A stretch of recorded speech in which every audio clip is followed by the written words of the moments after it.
Plus tôt, nous avons mentionné qu'environ 20 des superficies récoltées ont besoin d'être régénérées artificiellement. Les forestiers interviennent pour combler un manque de régénération naturelle avec le reboisement. Tous ces plants sont produits dans des pépinières, mais c'est à Berthierville qu'on retrouve la seule usine d'extraction et de traitement des semences au Québec. Donc la pépinière existe depuis 1908. C'est vraiment le berceau de la sylviculture au Québec. Durant les années 1980, afin de produire les semences nécessaires au reboisement, un réseau de vergers à graines a été mis en place. Des arbres qui possédaient d'excellentes caractéristiques ont été sélectionnés en forêt, reproduits par bouturage ou ensemencés et mis en terre dans les vergers à graines.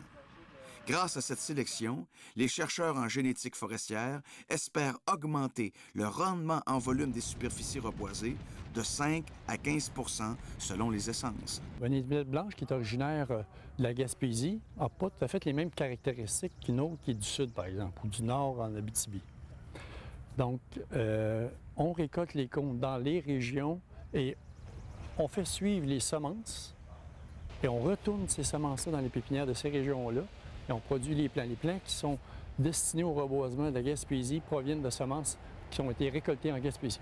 Annuellement, on produit entre 140 et 160 millions de plants qui sont destinés au reboisement. Donc, ce qui fait qu'à Berthier, on possède une banque de 5 milliards de semences pour pouvoir produire nos 150 millions de plants annuellement. On veut que le plant qui soit rendu au reboisement puisse vraiment performer et sortir de la compétition.